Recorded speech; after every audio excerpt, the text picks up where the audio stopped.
আসসালামু আলাইকুম। চলে আসলাম নুহাশপল্লীর দ্বিতীয় পর্ব নিয়ে। তো আমরা কিন্তু নুহাশপল্লী ঘোরাঘুরি প্রায় শেষ করে ফেলেছি। আমাদের টাইম শেষ হয়ে গিয়েছে, আমাদের নির্দিষ্ট টাইম দেওয়া ছিল। তো আমরা গেটের দিকে বের হয়ে যাচ্ছি। যেতে যেতে একটু আবার ভিডিও করে নিলাম। তো গেট হতে বের হতেই দেখলাম এখানে স্থানীয়রা কিছু ফল বিক্রি করছে, আর এগুলো দেখেই বোঝা যাচ্ছে এগুলো তাদের নিজস্ব গাছের। তো আমরা কিন্তু অলরেডি গাড়ির কাছে চলে এসেছি। তো গাড়িতে উঠে আমরা এখন চলে যাব একটা রেস্টুরেন্টে, সেখানে আমাদের দুপুরের খাওয়া দাওয়া হবে। তো আমরা এই যে চলে আসলাম দুপুরের খাওয়া দাওয়া করতে। এখানে খাবারগুলো খুব ভালোই ছিল, 2 রকমের ভর্তা, সবজি, চিকেন, ডাল, সব কিছু মিলিয়ে আলহামদুলিল্লাহ খাবারটা ভালো ছিল। তো আমরা খাওয়া দাওয়া শেষ করে কিন্তু চলে যাব ভাওয়াল জাতীয় উদ্ভিদ উদ্যানের উদ্দেশ্যে। তো আমরা অলরেডি উদ্যানে চলে এসেছি।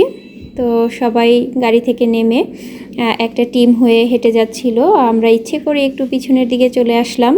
তো সবাই সামনে এগিয়ে যাচ্ছে আর আমরা গুটি গুটি পায়ে পিছন থেকে এগিয়ে যাচ্ছিলাম। তো এখানে কিন্তু পুরাটাই শালবন, যদিও এটার নাম হচ্ছে ভাওয়াল জাতীয় উদ্ভিদ উদ্যান। তবে ভিতরে গিয়ে যেটা বুঝতে পারলাম, সব গাছগুলোই বেশিরভাগ শাল গাছ। এদিকে ছোট্ট একটা গোলাপ গাছ দেখে আমি ছুটে গেলাম গোলাপ গাছটার দিকে। খুব সুন্দর একটা ফুল ফুটেছিল আর সাথে কিছু কলি ছিল। এদিকটাতে সামনে এসে দেখতে পেলাম একটা প্লে জোন, বাচ্চাদের খেলার জন্য ছোট একটা পার্কের মতো আর কি। ওইদিকে বিশাল বড় এরিয়াটা। আমরা যতটুকু পেরেছি একটু হেঁটে সামনের দিকে গিয়ে ঘুরে এসেছি। এখানে কিন্তু ঘোড়ার গাড়ি সব কিছুই কিন্তু আছে। তো একটা ঘোড়া দেখে আমার মেয়ে খুব ধরতে চাইলো। তো আমরা দুজনে একটু ঘোড়াটাকে আদর করে দিলাম।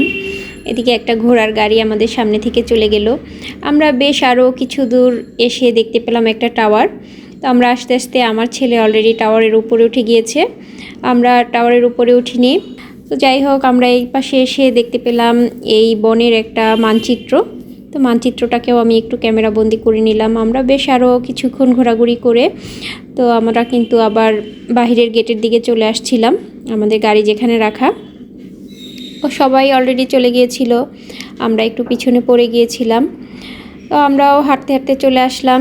এসে দেখতে পেলাম সবাই আমাদের জন্য অপেক্ষা করছে। আমরাও এখন গাড়িতে উঠে রওনা দেব। আমাদের আরও 2টা জায়গায় যাওয়ার ইচ্ছা ছিল, কিন্তু এত পরিমাণে জ্যাম ছিল, আর যেহেতু শীতের দিন ছোট, দিনও শেষ হয়ে গিয়েছিল। তো আমরা আর ঘুরতে না গিয়ে ঢাকার উদ্দেশ্যে রওনা দিয়েছিলাম। তো এই যে জ্যাম খেতে খেতে গাজীপুর থেকে আমরা ঢাকায় চলে এসেছি। ঢাকায় এসেও একই অবস্থা, পুরো রাস্তায় জ্যাম আর জ্যাম। তো আর কি, বাইরে ঘুরতে গেলে এই জ্যাম তো মেনে নিতেই হবে। আজকের মতো বিদায় নিচ্ছি, ভালো থাকবেন সবাই, আল্লাহ হাফেজ।